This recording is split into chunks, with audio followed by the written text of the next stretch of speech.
Nikisimama hapa mimi ni mtu wa one term.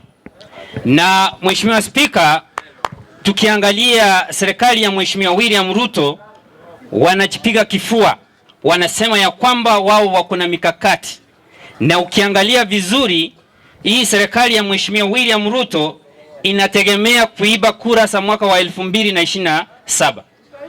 Na sisi kama watu wa opposition tunakaa ngangali, tunajua ya kwamba sisi watu wa opposition wakiongozwa na Mheshimiwa Fred Okengo Matiang'i, tunajua ya kwamba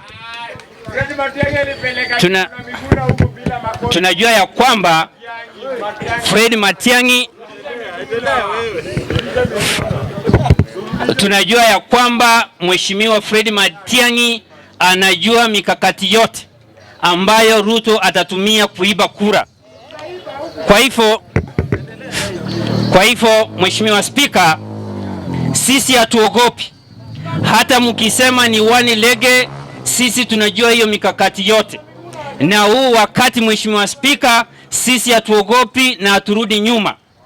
Kama Mheshimiwa Ruto yeye akona nguvu, wacha afanye nini? Wacha aende mwaka wa 2027 akaweze kuiba kura. Mheshimiwa Spika, serikali ya Mheshimiwa William Samoei Ruto imekuwa ni serikali ya cartels. Wameanza kutumia mijengo ya serikali.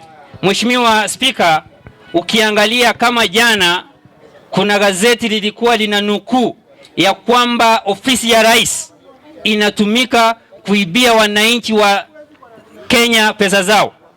Kwa hivyo Mheshimiwa Spika,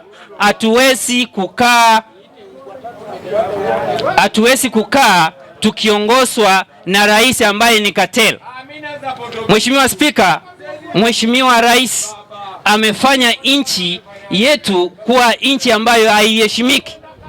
Kwa hivyo Mheshimiwa Spika, tunataka ikifika mwaka wa 2027 tutachagua kiongozi, na Wakenya waendi kuchagua kiongozi kwa sababu anatoka kwa jamii ndogo. Wanaenda kuchagua kiongozi mwenye ataweza kuongoza nchi, aweke mikakati, wananchi wa Kenya waweze kufurahia. Mheshimiwa Spika, wananchi wenye tunakaa hapa Mheshimiwa Spika, mwaka wa 2022 kurudi nyuma tulikuwa tunapaka kiatu rangi, lakini kwa sasa hatupaki kiatu rangi kwa sababu ya Mheshimiwa Rais ameweka maisha imekuwa ngumu. Mheshimiwa Spika, hana ile mikakati ambayo wananchi wa chini wanaweza kufurahia. Kwa hivyo Mheshimiwa Spika, sisi tuko na mipango yetu kama watu wa opposition na tutatoa kiongozi mmoja. Huyo kiongozi, na tunaomba, tuko na viongozi watatu. Tuko na Mheshimiwa Kalonzo Musyoka, tuko na Mheshimiwa Matiang'i, tuko na Mheshimiwa Natembeya. Kwa hao viongozi watatu, mmoja wao atatoka kuongoza hii nchi ya Kenya Mheshimiwa Spika. Na hao viongozi ndio wako na maono. Mheshimiwa kama ni Matiang'i atakuwa pale, na mimi ninaomba sana Mheshimiwa Matiang'i akuwe pale aweze kunyorosha hii nchi, sio ngangali. Sisi hatuogopi. Sisi tuko hapo. Tuko na kura zenye zinaweza kufanya mtu akuwe rais. Kwa hivyo wacha kututishia hapa. Mheshimiwa Spika, enda power yenye inatafutwa ni uchi power. Ile power yenye inatakikana ya kuwa kuongoza nchi itakuja mwaka wa 2027. Asante sana Mheshimiwa Spika.